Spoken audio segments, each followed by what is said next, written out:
क्या आपको पता है कि भारत सरकार आपको बिना गारंटी पर लाखों रुपए का लोन दे सकती है? सिर्फ इसलिए दे रही है क्योंकि आपके पास गाय, भैंस या बकरियां हैं। लेकिन रुकिए, ये लोन हर किसी को नहीं मिलता है, क्योंकि इसके लिए चाहिए कुछ खास दस्तावेज और आपको पूरी करनी होती है एक पात्रता, जो विस्तार से इस स्टेप बाय स्टेप इस वीडियो में आपको बताएंगे। तो कहीं मत जाइए। अगर आपने ये मिस कर दिया तो शायद आपको ये मौका दोबारा नहीं मिलेगा। हर साल लाखों लोग सोचते हैं कि उनको लोन नहीं मिलेगा, लेकिन सच्चाई ये है कि सरकार खुद चाहती है कि आपको लोन ले और आप खुद का काम शुरू करें। पशुपालन यानी पशुपालन लोन एक ऐसी स्कीम है जिसमें आप गाय, भैंस, बकरी, मुर्गी पालन जैसे बिजनेस के लिए लोन ले सकते हैं और सरकार बदले में इस लोन पर आपको सब्सिडी भी दे रही है।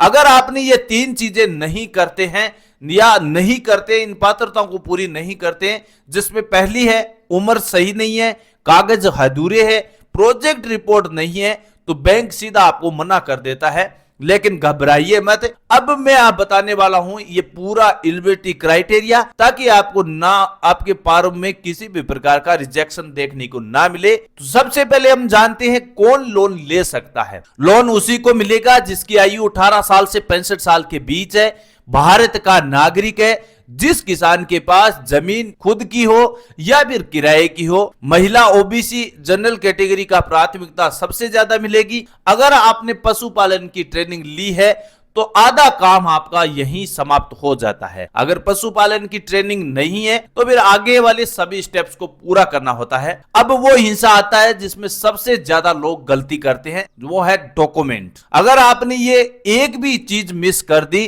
तो आपका फॉर्म रिजेक्ट हो जाएगा। दोस्तों, अगर डॉक्यूमेंट की प्रक्रिया जब शुरू होती है तो उस डॉक्यूमेंट में अगर आपने एक डॉक्यूमेंट भी आपने गलत या मिस कर दिया तो फिर आपका फॉर्म रिजेक्ट हो जाएगा। तो नंबर 1 डॉक्यूमेंट है आपका आधार कार्ड, नंबर 2 है पैन कार्ड, नंबर 3 है पासबुक और कैंसिल चेक, नंबर 4 है आपकी 2 पासपोर्ट साइज फोटो और लास्ट 5वां डॉक्यूमेंट है प्रोजेक्ट रिपोर्ट, जो सबसे जरूरी होता है। अगर आप सब्सिडी क्लेम करना चाहते तो आपके पास जाति प्रमाण पत्र और बैंक का एनओसी भी लगेगा। यानी अगर आपके पास सब्सिडी का फायदा लेना है आपको तो जाति प्रमाण पत्र और बैंक का एनओसी लेना होना बहुत ही जरूरी है।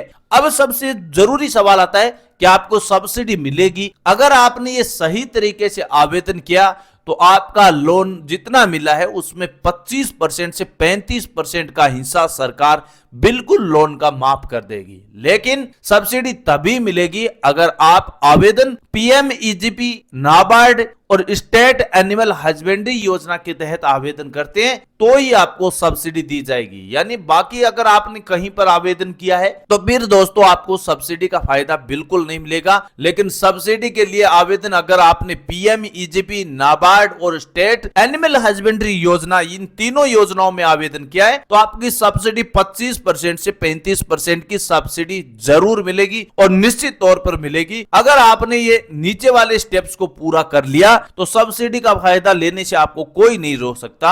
अब मैं एक असली कहानी बताता हूं राजस्थान की। राजस्थान के छोटे से गांव में रहने वाला राम सिंह पहले एकदम बिल्कुल बेरोजगार था। उसने पीएमईजीपी योजना के तहत सिर्फ 3 गायों पर पशुपालन लोन लिया था और आज वो किसान आज हर महीने का 40 से 50 हजार की कमाई कर रहा है। अपने गांव में दूसरों को भी ट्रेनिंग दे रहा है और अगला नंबर आपका भी हो सकता है। तो इसलिए लोन लेना चाहते हैं तो पीएमईजीपी, नाबार्ड और स्टेट एनिमल हस्बेंड्री स्कीम से लोन लेकर सब्सिडी का फायदा भी ले सकते हैं। अगर आप चाहते हैं कि मैं भी आपको इस लोन की प्रोसेस के बारे में पूरा वीडियो बनाकर दिखाऊं तो कमेंट में यस लोन वाला सेक्शन जरूर टाइप करें, वीडियो को लाइक जरूर करें, चैनल को सब्सक्राइब करना बिल्कुल ना भूले और उस किसान के साथ जरूर शेयर कीजिए जो कुछ करना चाहते हैं लेकिन पैसे की वजह से वो रुक गया है। मिलते हैं एक नए वीडियो में। जय हिंद, जय किसान। थैंक यू, धन्यवाद।